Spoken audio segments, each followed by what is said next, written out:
So class, I'm sure you can agree that Skeleton Bob here has no body but himself to blame for his current predicament. I'm bored. I'm sick of being made fun of by that idiot Hernandez. There's got to be more to death than stood here in a classroom being poked and prodded by hormonal teenagers. Wearing Dr. Drake's cast-off coat. I have an aching in my old bones. I need excitement. To feel the rush of the wind through my nasal cavity. You shall go to the ball, Bob. Ball? Who said anything about a ball?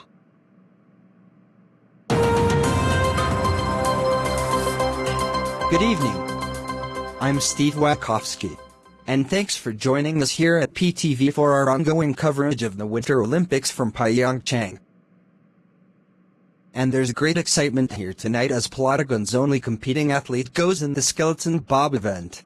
So without any further ado, let's head across live to the Alpensia Sliding Center in Pyeongchang.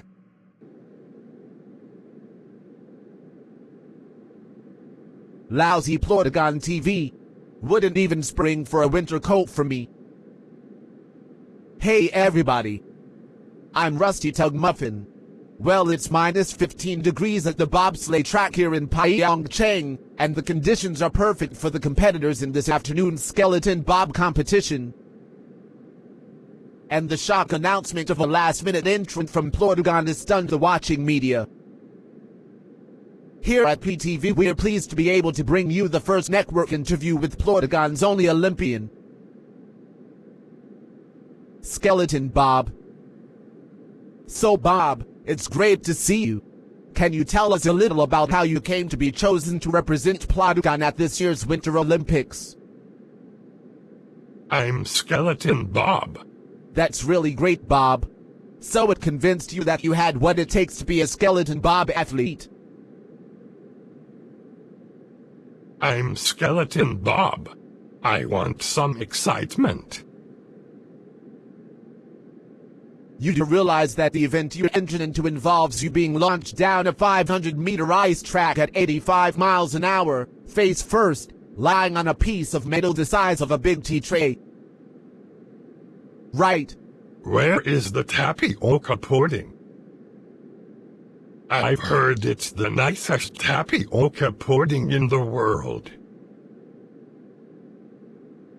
Bob, a number of athletes have sustained serious injury while taking part in the event. Are you sure that a complete novice such as yourself really ought to be putting yourself at risk?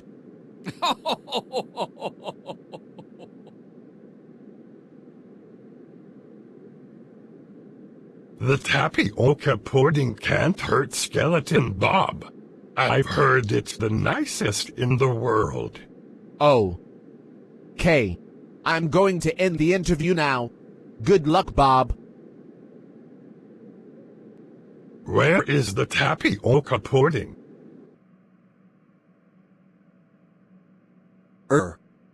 Well. What a fantastic interview.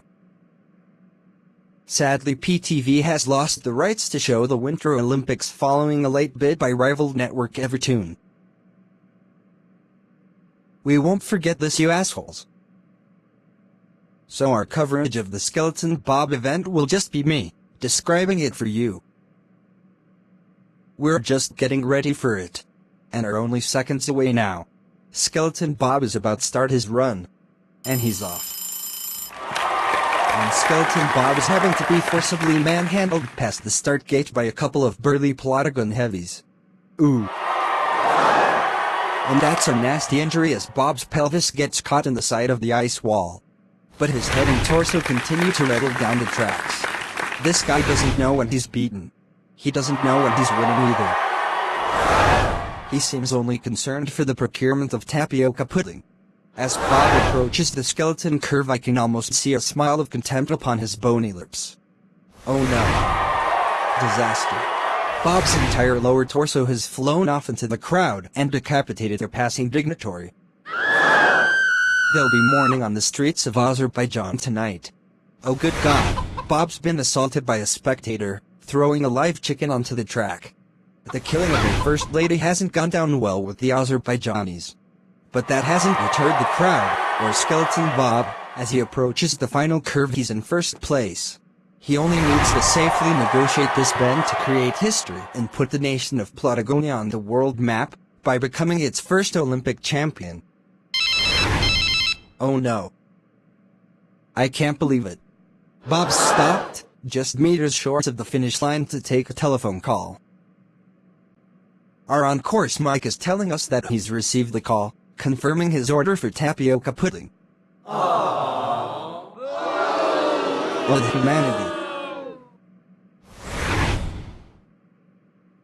Skeleton Bob finishes 26th and last in the Olympic Skeleton Bob competition, as his right finger disconnects and slides over the finish line. Ladies and gentlemen, we're sorry for the loss of signal at the end of that dramatic Skeleton Bob race. But we can go over now live to Rusty Tug Muffin, who has the nearly man. Skeleton Bob, with him. Rusty? Yeah, Steve, I'm back here with Plotagon Olympian, Skeleton Bob. Bob, what happened? I tried everything, but it all ended in disappointment. You were so close, you must be gutted. If I had any guts, I would surely be, as you say, gutted.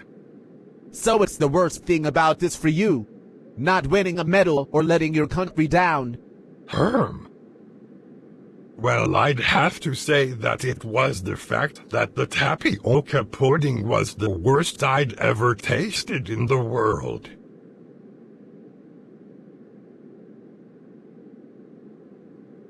And that's the reason why Plotagonia shouldn't never enter athletes into the Olympics.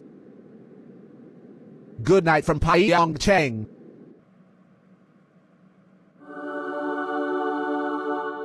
Okay. Who gave life to the skeleton? It was me, Lord. I'm sorry, he just seemed so sad. What have I told you about reanimation? It's bound to end in tears. Exactly. These Plotagonians are my latest creation. They need time to come to terms with my God-given laws. You can't start throwing zombie Olympians with a fascination for tapioca into the mix. It's just confusing. I'm sorry, Lord. I promise not to do it again. Will I be cast down? No.